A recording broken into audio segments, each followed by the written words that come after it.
Hey sports fans, are you in the market for Florida sports or just keeping up with the latest in the Panhandle? Palm Tree Sports is a dedicated audio hub to all things sports in the Sunshine State. We cover current events, big news, heavily favored opinions all across the NFL, NBA, MLB, and so much more. So come check us out every Saturday evening at 6 p.m. Eastern Standard Time. For a down south education on Florida sports and athletics, it's hosted by yours truly, Corey Pujols, and is powered by IE Sports Radio, your direct feed for all that is sports.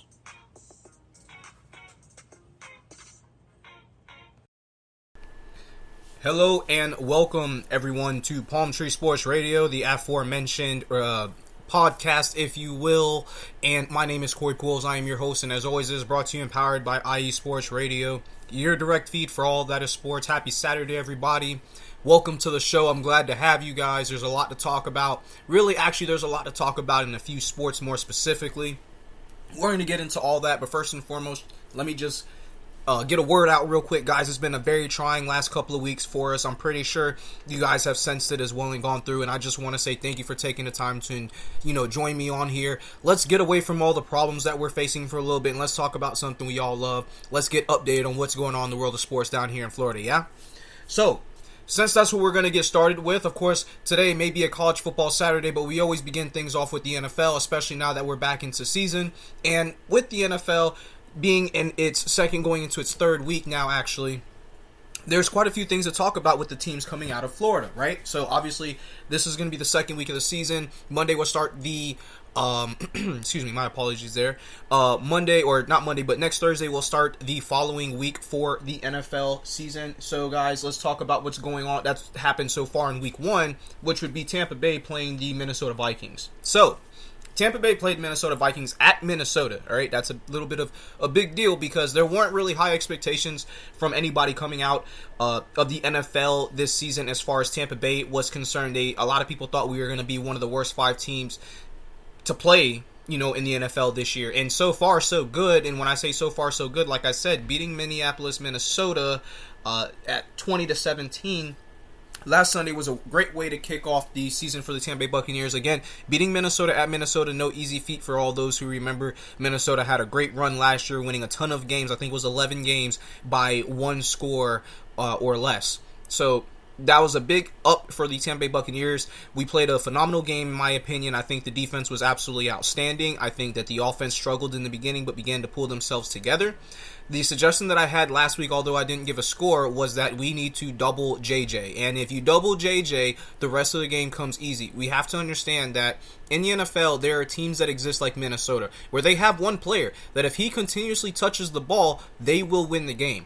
Such was the case for Minnesota. Unfortunately, in the second half, he only had 2 catches. He pretty much went unnoticed the entire second half due to Tampa Bay clamping down, changing the defense, and doubling him up.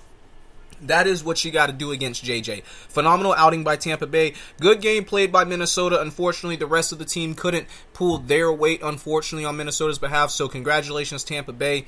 Minnesota, I feel bad for them as they have dropped down to 0-2 after playing the Eagles, who Tampa Bay will be seeing in the following week. I'll talk about that in a minute, guys, but first and foremost, let's talk about what's going on tomorrow. That's going to be the Tampa Bay Buccaneers versus the Chicago Bears. That game is going to take place tomorrow at 1 p.m. So, if you're wanting to see how this team is going to perform, especially after the first week, everybody knows how the first week is. Some teams come prepared to play, some teams don't. Some teams fight and struggle just like ours did, just like the Miami Chargers game was, and, the Jets, the Bills. There were a ton of great games that took place in week one, and a lot of those games were one-score ball games.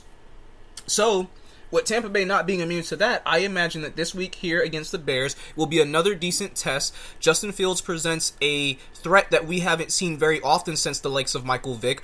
When I say that loosely. Obviously, the Ravens have Lamar Jackson. Brock Purdy is a pretty mobile quarterback in his own right as well, and there are a ton of others out there who have good wheels on them.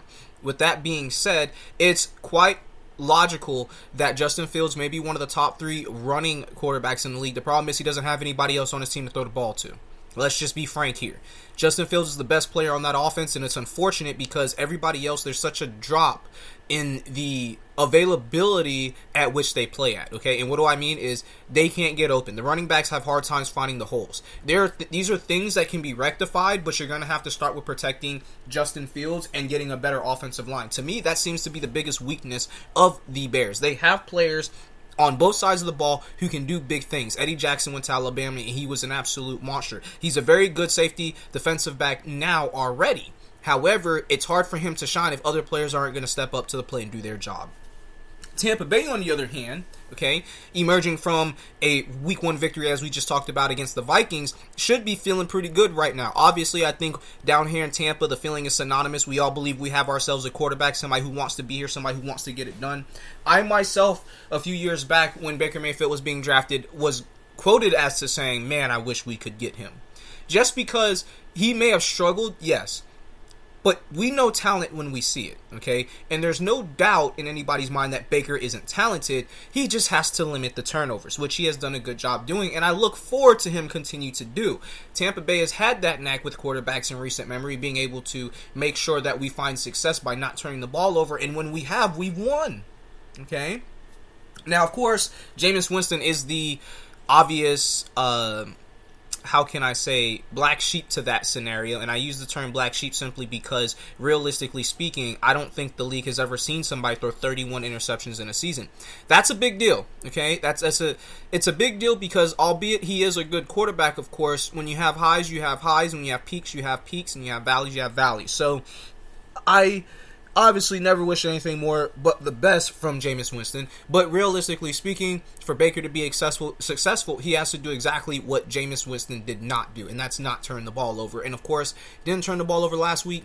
We won that game. All right, so there's a little proof in the pudding there, guys.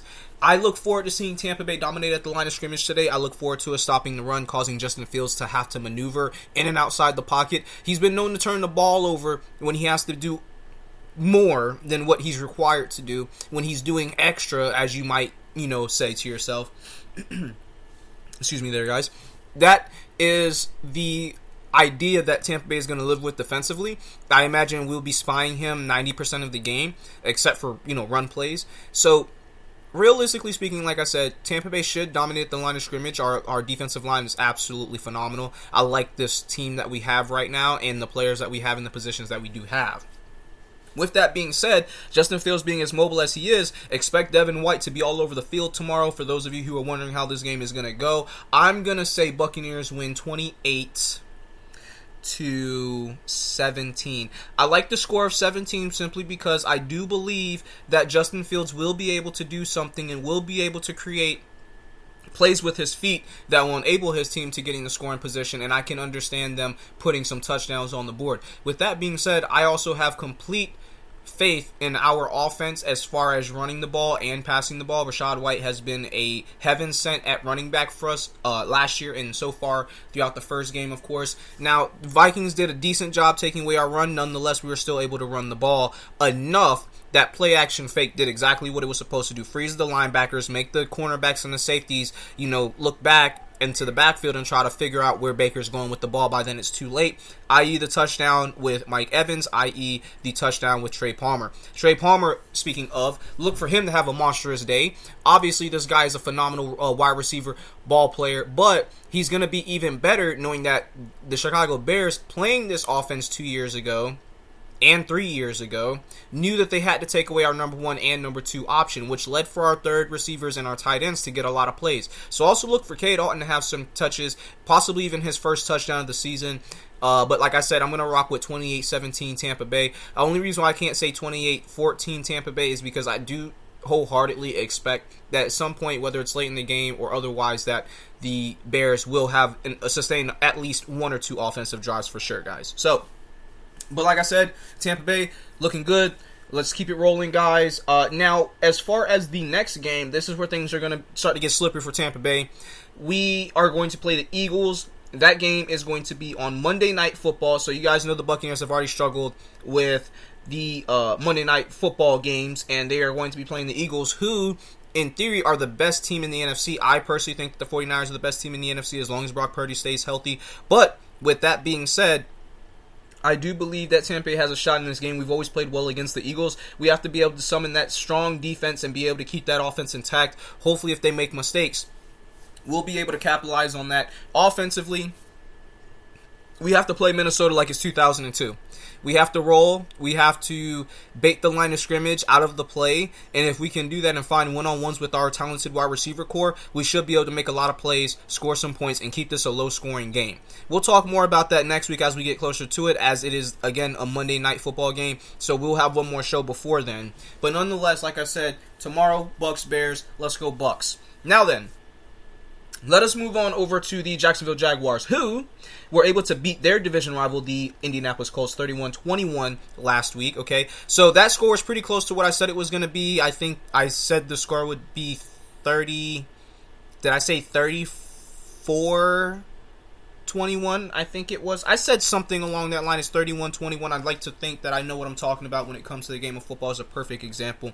Of course, Anthony Richardson was an extremely talented quarterback, but that team is still missing a lot of other pieces over there in Indianapolis, which is exactly what I felt like the Jaguars would be able to capitalize on, which they were able to do. One of the touchdowns that Indianapolis scored was on a broken play that just completely whiffed, and it was crazy because it was a scoop and score, maybe the most unorthodox scoop and score you'll ever see.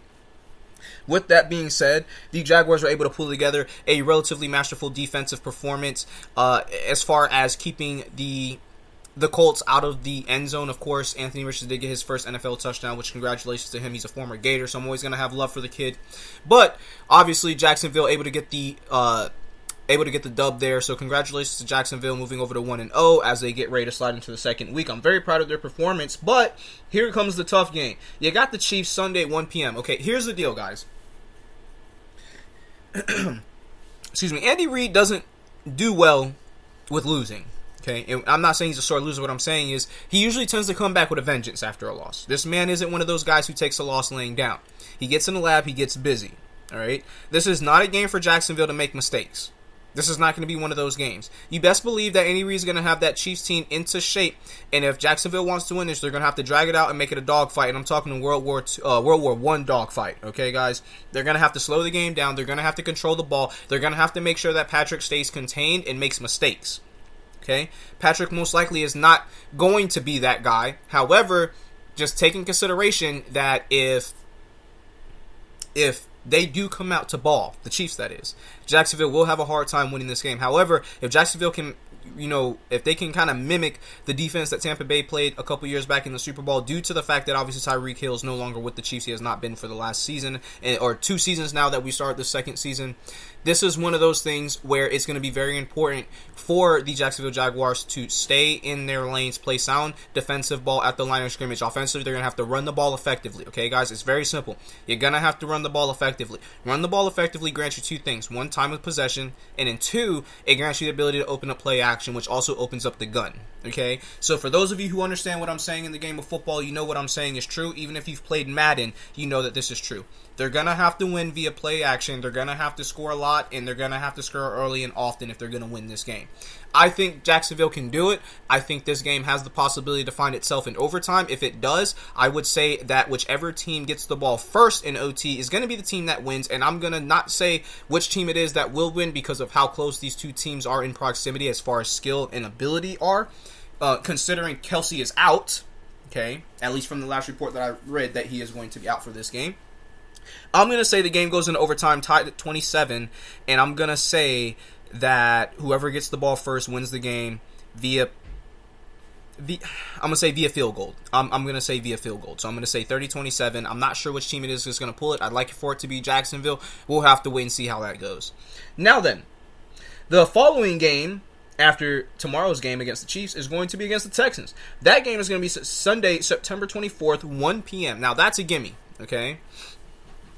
Win, lose, or draw here against the Chiefs, I do wholeheartedly believe that the Jags will beat the Texans, okay? I don't believe that the Texans have it really figured out yet at the moment. They do have a rookie quarterback. There's a lot going on there. In the meantime, between time, the Jaguars have a lot of continuity, young, great offensive talent, and a defense that's on the rise, as I said before. And if they continue to play solid defense here, they could very well easily find themselves at 3-0 to start the season, which would be monumental for them, especially in a division that they are slated to win. Okay, so that's what I feel about the Jaguars right now. Let's move on over to the Fins. The Fins had the one game, if you guys recall from last week's show, that I said would both teams would score 30 points would be this game. The Miami Dolphins and the Los Angeles Superchargers. Are they still Superchargers? I think it's Angeles. I'm not tripping, right, guys? You get what I'm saying, though. Both teams scored 30 points or better, and the score to that game, in fact, was Miami 36, Chargers 34. Now, I'm a fan of the Chargers. Obviously, Miami's here in Florida, so this is one of those things where I watched the first half of the game. It was definitely all fireworks as I figured it would be, and I look forward to seeing what Miami's also able to do moving forward from here as they beat a very possibly playoff-bound Chargers team. Okay, Chargers team is very gifted. I wouldn't be surprised to see them do very well, let alone make the playoffs this year. So, good job, Miami. Now that you have wrapped up that game, you're headed back over into your own division to fight the Patriots. That game is going to be Sunday at 8:20, so primetime Miami football. You'll have to see it, and it's going to be against the Patriots. That's going to be a good game, probably more defensive game than anything. I wouldn't be surprised to see both these teams score above 25 points. However, I do think that the defenses will be the difference for whichever team wins. I'd like to think that it's going to be Miami, as Miami does have more firepower. However, the Patriots have the better head coach in Bill Belichick. Now, that's something that I just can't dispute right now. I think Bill Belichick is the best active head coach in the ballgame when it comes down to it. Just pure coaching and ability to read situations, fix situations or problems that their teams are having, and be able to bounce back unless he doesn't have the talent.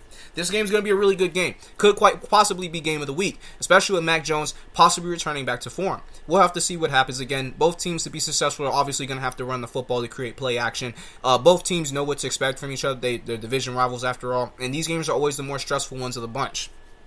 But I'm going to rock with Miami. I'm going to say Miami wins 31-20.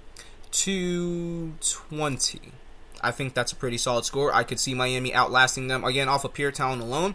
Unless something happens to Tua Tagovailoa, I don't see why this team wouldn't put up 30 points. I do believe they can score above 25, and I mentioned that earlier, but I'm going to say that Miami wakes up defensively, and they create turnovers, especially with their defensive backs and their safeties. I wouldn't be surprised to see that this game gets away in the second half for Miami. I would definitely expect the Patriots to come out strong, especially against a division foe. So that's going to be a good game to watch. Like I said, quite possibly game of the week. Look out for that one, guys. That's going to be Dolphins and the Patriots. Now, after that, the Dolphins will be going to see the Broncos. Now, the Broncos are in a weird situation right now. Russell Wilson hasn't exactly panned out to be as good as he could be, or even the form that he possessed in Seattle. So this will be a great game to see how things go for not just Russell Wilson, but for this Dolphins team, because Russell is a veteran. He does know the ins and outs of the game, and he's going to know how to get past the defense. Will he? That will be determined next week when we watch the game. I'm also going to give you guys a couple of injury reports for each team. I was going to do it a little bit earlier, but I actually whiffed on it for a second, so I do apologize for that. But just to run it back to you guys, for the Buccaneers game against the Bears, the Buccaneers will see Servassier Dennis and Carlton Davis out for this game. So our starting cornerback is going to be out for this game, along with one of our edge rushers, our young rookie edge rushers, with a lot of promise that he possesses in Servassier Dennis. So obviously we're going to have to look for the rest of the guys to stand up and be much better for us, and we will see how this plays out. But I do again believe that we're going to win at the line of scrimmage, causing this game to become slanted. For the Jaguars, Antonio Johnson and Jamar Jr. or Gregory Jr. are out against the Chiefs. That's kind of a big deal. Again, injuries right now are 50-50 because we're so early on to the season and teams haven't quite settled into who they are mechanically as far as, running the ball, run and gun, play action teams, whatever have you, okay? So with that being said, moving in over to the report for the Fins, there's only one person out for the Fins, and that's going to be Kevin Joseph. So when you equate that with missing, what's his name? That cornerback guy, Jalen Ramsey. There we go. Him and Jalen Ramsey being out is going to be a bit of an issue against the Patriots. However, that team is pretty deep in cornerback right now, as they knew that they were going to have to sign somebody else. So with that being said, I suspect that they should be good to go. Kevin Joseph will be missed for the game, but he will be back, obviously. So just look out for his return. In the meantime, that's what's going on with the injury report for those three teams. Now then, let's get into our first break of the evening, and when we come back, we're going to talk college football and what's going on over there with the Rays. We'll end with what's going on at Fight Night tonight, some food for thought, guys. And after that, We'll keep it rolling into next week. But you have it locked here at Palm Tree Sports Radio. Don't go anywhere. My name is Corey Pools. I'm your host, and as always, it is brought to you and powered by IE Sports Radio, your direct feed for all that is sports.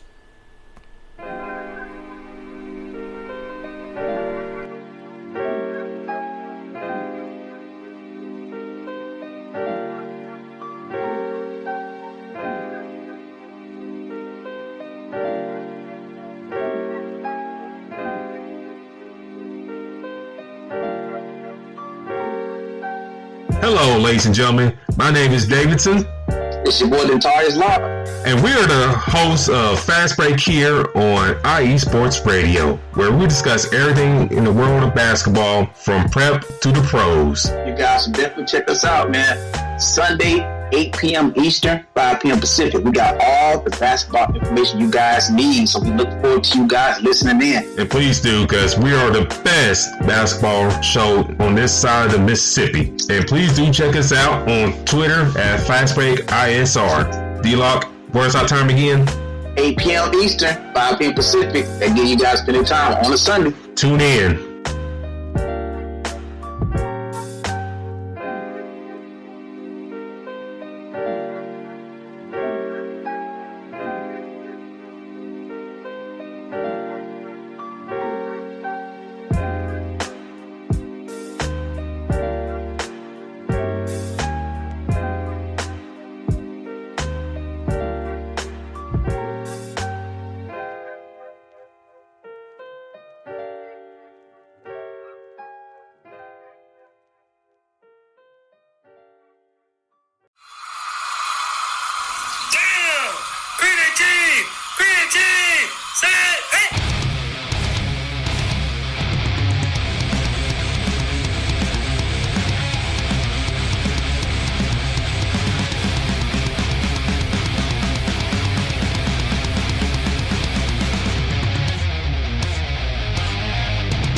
What's going on, football fans? This is me, your boy Larry B, inviting you to join myself, Colin Reynolds, Mike Pat, and John Felipe for one of the most electrifying football shows you have ever heard. 3 and Out, right here at IE Sports Radio. Recap of the week before, a preview of what's to come, and of course, 3 hardcore head-to-head prime-time face-offs each week. You don't want to miss it.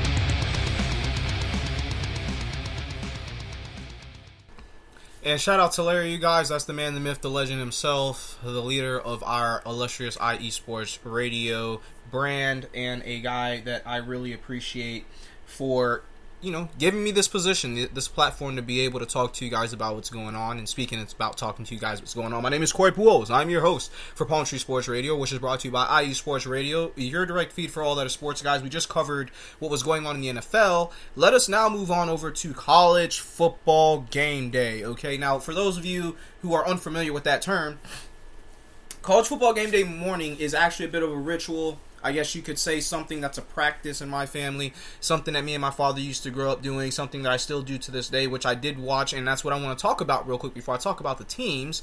It was phenomenal this morning. We got to see a bunch of legends up there on the stage, and the celebrity guest picker was none other than Dwayne "The Rock" Johnson, who just recently made his WWE return on SmackDown last night. This man is everywhere, let me tell you. He is everywhere. It's absolutely phenomenal to see him what he's doing out here. As you guys may or may not know, he actually played football at the College of the University of Miami. He is indeed a Cane. He actually backed up Warren Sapp. It's funny because as I'm saying this right now, at the halftime game of the Alabama and USF game, they are showing this morning's Lee Corso pick for those of you who watch for college football game day morning. And just as a reference, it was absolutely phenomenal show this morning. I greatly enjoyed it myself. They had Neon Dion, Primetime Sanders up there as well. Also with The Rock, and of course Lil Wayne was up there doing, he loves college football. And all these guys, we all have a passion for the game. So it was one of those things, if you didn't get to see it, it sucks, but it was absolutely phenomenal. Great to see those guys up there. Great to see them making great picks as well for these games. And if you've never seen college football game day morning, I encourage you, go check it out one Saturday. Great show. Personally love watching it. Been watching it for a very, very long time. As I mentioned earlier, though, before I get into the rest of the teams, South Florida, the Bulls, we are playing the Alabama Crimson Tide, 10th ranked Alabama Crimson Tide, and the score is tied 3-3 at halftime. Now, when I tell you nobody saw this coming, I mean literally nobody. USF, let's see if you guys can pull off the biggest upset of you guys' career. Send Alabama to 0-2 on the season, which they haven't started like that in over 2 decades.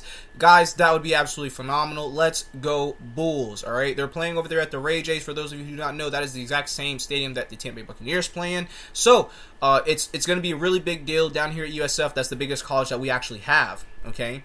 In Tampa, Florida. So it's a big deal for us. I don't usually always talk about the Bulls just because their national how would you say it? Their viewership nationally is a lot less than that of the Gators, the Canes, and the Noles. A lot of people don't even really know that USF was even ranked before. For those of you who do not know, USF's highest rank ever in the national polls was 2nd. Okay, but as you guys would imagine, there's not a lot of magic coming out of USF at the moment, but that might change tonight, guys, as I do have this game on for halftime, so I'll give you an update as soon as it comes on and before we get off the air here. Now then, also, this week for college football is a little bit more interesting than last week, and the only reason why I say this is because obviously the Gators played McNeese last week. This week we're going to be playing the Tennessee Volunteers. That is a big game, okay? Now, if you guys remember last week's show, I got on the air and I said, if the University of Florida does not 50 to blank McNeese, then we are not back. Okay? The score, and I quote, was 49-7. Okay? So, we might be back, guys. We might have a little something. Now, I also said last week, if the Gators could find a way to make a good win here and stack some momentum, stack some confidence, stack some plays in the playbook that we say, hey, I like that play, circle that, we're going to come back to that, we're going to use that again, okay? Something that the Gators have been lacking the last 2 years. That's something that we were able to do last week. We were able to find who we were. We didn't make mistakes until second and third stringers came into the game, which means there's still some coaching to be done. But with that being said, I'm proud of the Gators for getting their first win of the season, evening their record at 500-1-1. As we get ready to slide into Tennessee, this game is going to be very interesting simply because John Melton, I think is his name, he completely destroyed us last year, and he did it with the play action. He also did a little bit with his feet, just maneuvering and extending plays. This is going to be a wonderful game to see if the Gators are for real or if they are not for real. We're going to find out tonight against Tennessee. That's 11th ranked Tennessee Volunteers, who are undefeated on the season, as you would imagine, to start the season off. Now then, with that being said, that's the game that's being played tonight at 7 o'clock. I will be watching that game as soon as it comes on, of course, you know, as you would expect me to do so. It's going to be a great game to watch, but here's an interesting stat for you guys to know. The Tennessee Volunteers have not beat the Florida Gators in the last 9 home Gator games, okay? What does that mean? That means the last time that Tennessee beat us here was in like 2001 or something like that. It's been a long time, guys. It's been quite a while. So I want you guys to take that in consideration as the Gators slide into this morning on the college football game day. There weren't a lot of people who picked, but Pat McAfee did pick Florida for that game. Obviously, The Rock couldn't, as he went to Miami. Miami and Florida don't like each other. Of course, we don't like each other. It is what it is. But that's what's going on there for the Gators. Next week, the Gators will slide into Charlotte. They'll play Charlotte, the University of Charlotte, that is, Saturday, September 23rd at 7 p.m. That game should be a gimme game, another one of those McNeese games. I fully expect the Gators to watch this team. If they don't, it's going to be a bit of a problem, regardless of what happens here at Tennessee. But we are trying to win more than 3 games this season. As I said at the beginning of the season, if this team continues to play how they played against Utah, that is how many wins they will have, is 3, okay? So, I have all the faith in the world in the Gators, but we have to play well. The next 7 games after this week are going to be in SEC conference play, okay?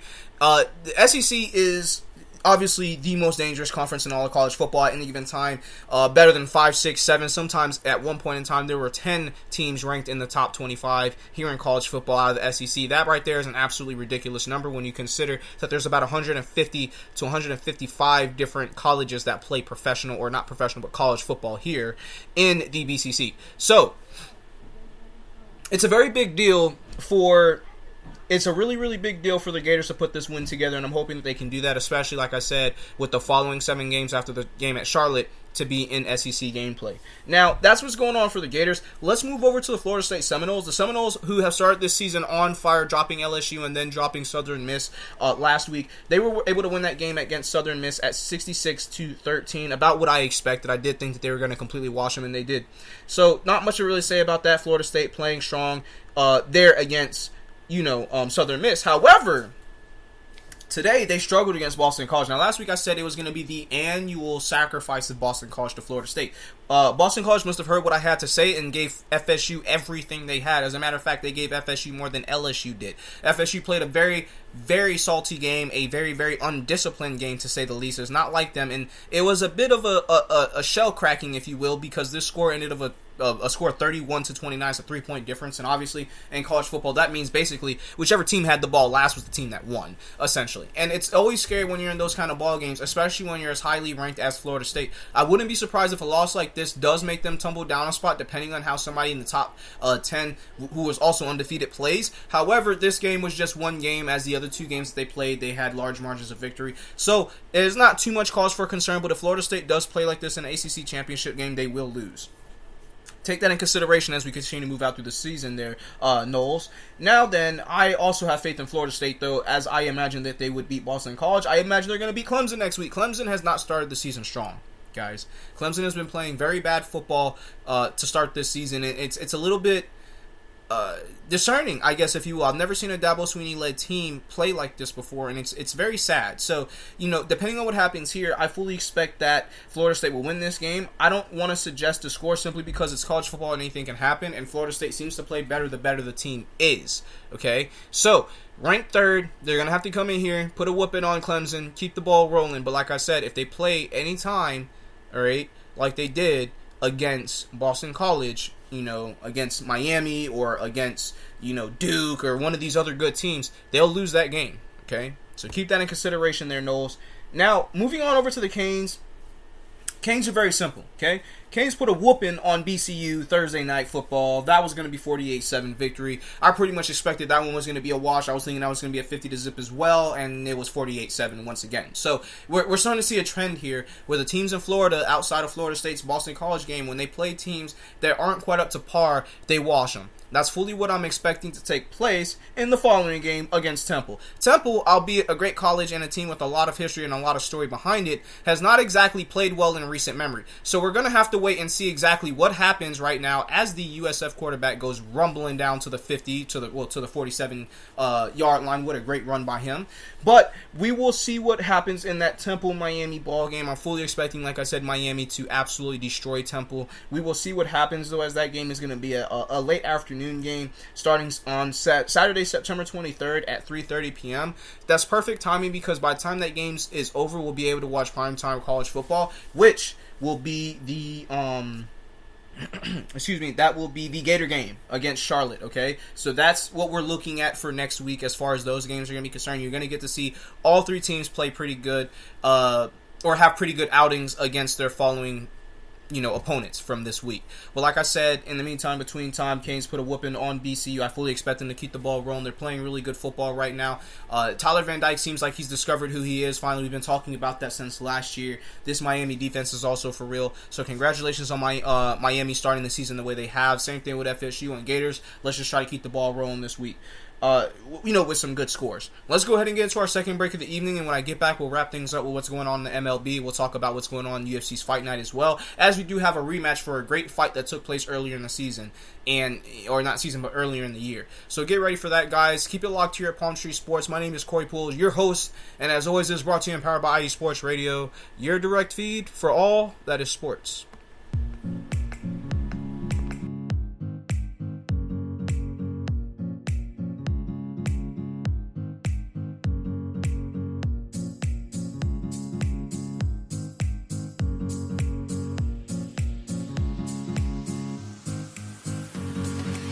Hey there, sports fans. Are you looking for a sports show that maybe isn't 100% about sports? Then you might want to check out the Sports Couple Perspectives right here on IE Sports Radio, your direct feed for all that is sports. Most sports shows cover only scores and stats, and while we're not opposed to that, we dig a little deeper into sports issues and some of the hottest topics in athletics. In addition to sports, we take a journey through my neck of the woods, pop culture, with movie reviews of both sports and non-sports films. Speaking of pop culture, make sure to participate in our game nights, where we quiz each other on our specialties, and you, the listeners, can win IE Sports Radio apparel. We always have a great time learning more about each other's worlds, one show at a time. So join us each week on the Sports Couple Perspectives, right here on IE Sports Radio, your direct feed for all that is sports.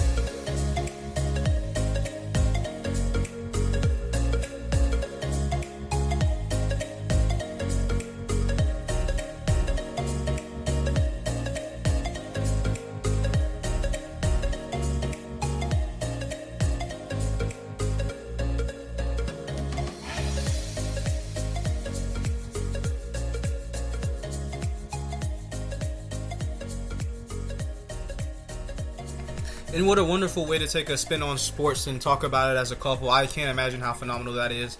My parents love, football, of course, and they watch it together. We've been watching it together for the better part of 20 years. So I can only imagine what it's like to watch it with your partner. It's got to be a phenomenal feeling. And check out the show because it's obviously something that we don't very well have a large amount of. And it's definitely, like I said, a different take on the game. Now, my name is Corey Pujols. I am the host for your Palm Tree Sports Radio, which is brought to you by IE Sports Radio, your direct feed for all that is sports. Guys, I'm still watching the South Florida-Alabama game. That drive that started pretty promising to start the second half faltered just shortly after midfield, causing Alabama to get the ball back. Unfortunately, Alabama has great field position, and they're going to look to move this ball downfield. I'll continue to give you guys updates as we move along, but let's go ahead and talk about the Rays real quick. The Rays have been playing great baseball, guys. Okay? What it comes down to is very simple. They've been confident on offense. They've been playing lights out on defense. They're winning the 1-1 ball games. They're 7-8 in the last 8 games. I am very proud of this team. They're playing just like we all knew that they could. Reigning second in the AL East and approaching 95 wins. Probably faster than any other team at this moment. Like I said, 7 of the last 8 have belonged to the Rays. They're currently, going into the third game of a 4-game series. That game is going to be against the Orioles, who are sniffing the Rays. And I literally mean sniffing the Rays. And here's the records for the respective teams. The Rays are 92-57. The Orioles are 91-56. There's 1 game separating these two teams.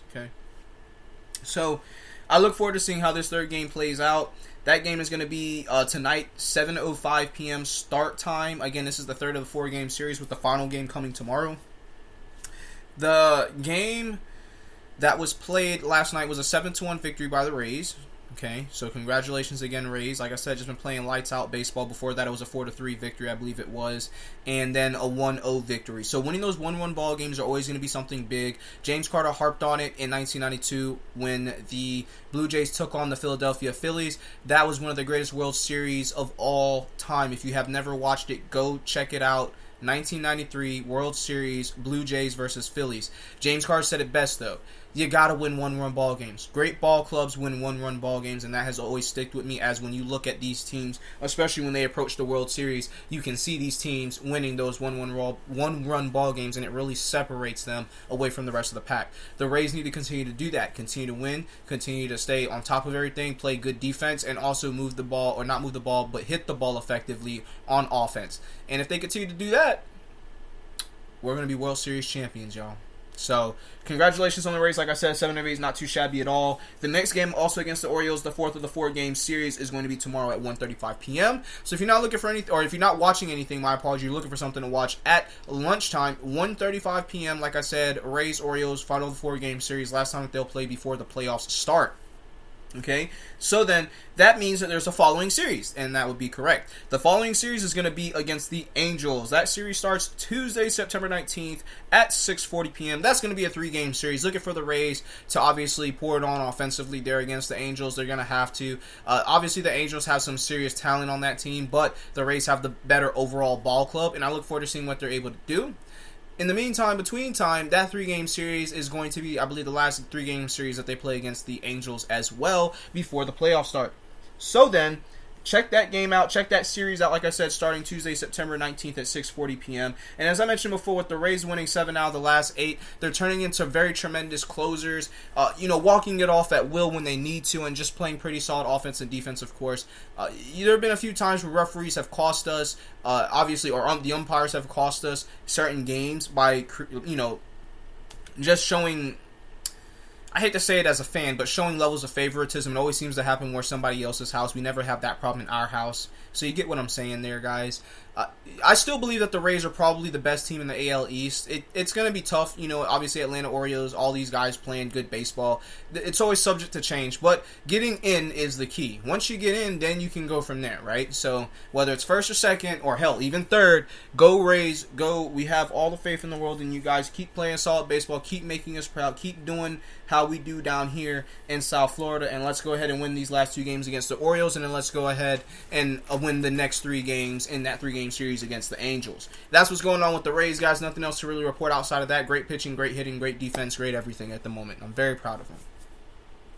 Now then, the last bit I have for you is actually coming out of the UFC and mixed martial arts tonight. For those of you who are into the fight game, of course, I'm not going to go into a super amount of detail for this, but if you are like me and you are a fan of almost all sports, you're going to be checking out this fight. This is going to be a showcase of 2 of the best women fighting in the world today. Pound for pound, literally pound for pound, 2 of the best fighters in the world from the female perspective, especially now that Manny Nunes is retired from the game.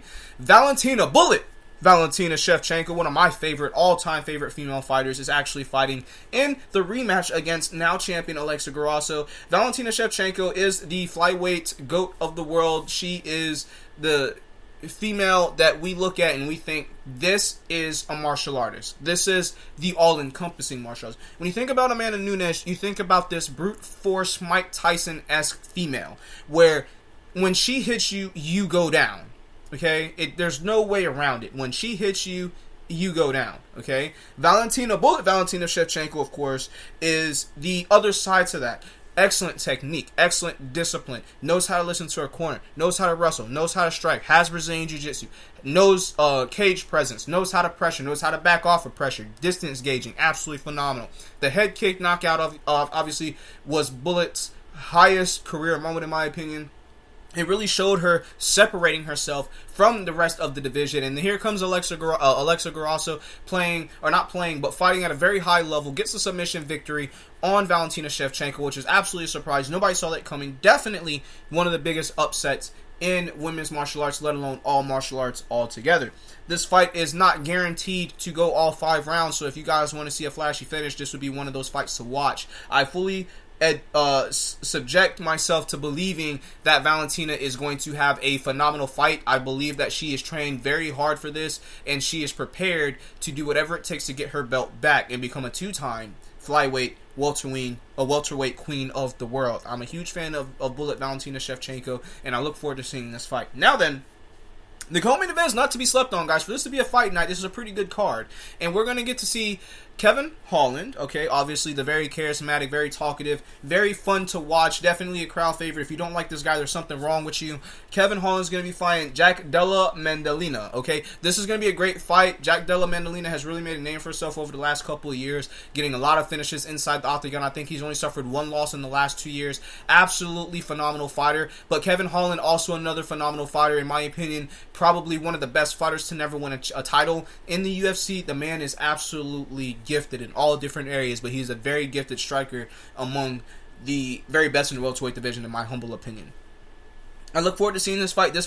There's no reason why this fight should not go, there's no reason why this fight should go the 3 rounds that it's slated for. Of course, I'm going to rock with Kevin Holland in this one. I do believe that his experience and the consistency that he brings when fighting is going to set the tone and create the difference between the 2 fighters and what will separate him ultimately into the game. Now then, the main event, I'm going to go, like I said, Valentina Shevchenko for the rematch. I think she's going to make their adjustments. That's what great fighters do. They see what they did wrong, they learn their adjustments, and then they make those adjustments. They make their opponent pay for those adjustments. We've seen that happen time and time again, and I look forward to seeing this happen one more time tonight.